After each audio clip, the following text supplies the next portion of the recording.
boy. I was contacted. Why can't I? Why doesn't that sound like English?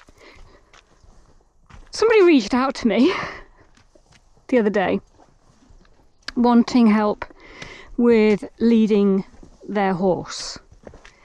And what surprised me is that this person had been riding for quite some time and was actually not a bad rider.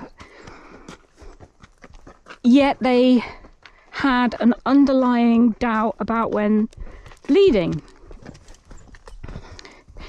Oh, no. Good boy. Particularly when a horse pushes, pulls, dives, and just generally doesn't know how to be. Good boy. And it got me thinking, and I did some... Good lad. I did a little bit of research.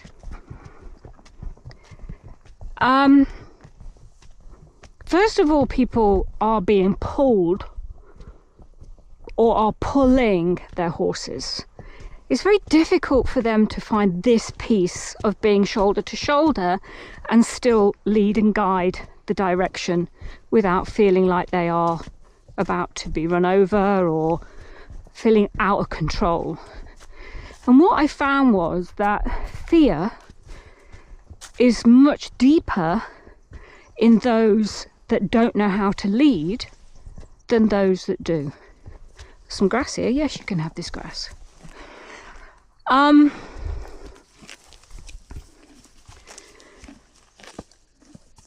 I realised that actually, after doing some research, basic research, calling around, and I'm not going to name names, but calling certain schools and liveries that also teach,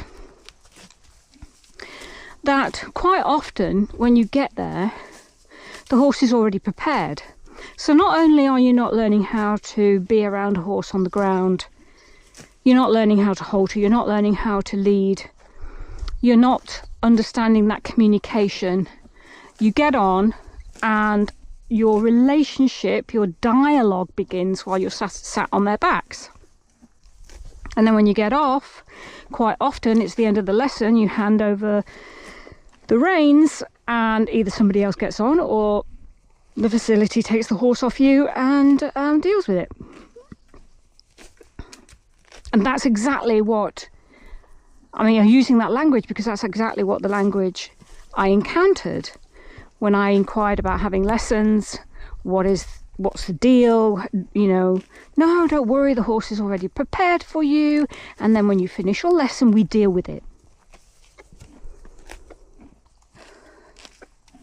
And yet, if you look at statistics, most accidents happen on the ground at the gate, and there's no education on that. And I think that is where a lot of the fear comes with our horses, with coaching students. I'm not getting my words out very well today, but it's Sunday, it's beautiful, it's our first hot, beautiful, sunny day of the year, so forgive me, but I think you understand where I'm going with this, and that is to be confident around horses on the ground. You have to be around horses on the ground. You have to understand the dialogue when it comes to leading. You have to have an idea of the communication when they are listening, when they're not listening, when you're listening, when you're not listening, and understand that this work on the ground, if you can see my shadow, perhaps you can see me just gesticulating, is as important as what you do up there.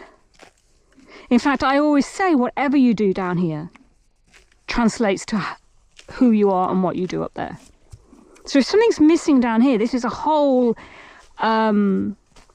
area of education that is completely missing. How are you going to translate that up there and take it into your riding?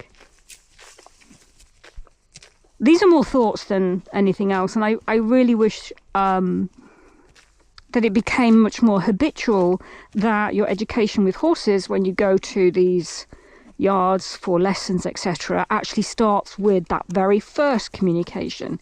Communication starts here, not up there. That's like handing a child a War and Peace and they don't even know their alphabet. So yeah, that's my little thing for today. If you are looking for somewhere particularly if you've got children and they're interested in learning how to ride, please instill in them that the conversation starts here on the ground, the walking, the spending time with, the understanding the body, understanding the communication between mind and body, which all sounds very big words, but can be, good boy, can be incredibly interesting, so much fun. Yeah, that's what I would hope for you to do.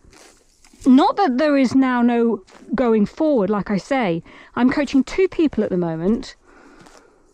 All about groundwork. It's got nothing to do with what you think groundwork is. It's about approaching. It's about haltering. It's about leading. It's about leading from the front, leading from the side, leading from behind. How we can communicate with our horses even when we're in a point that we are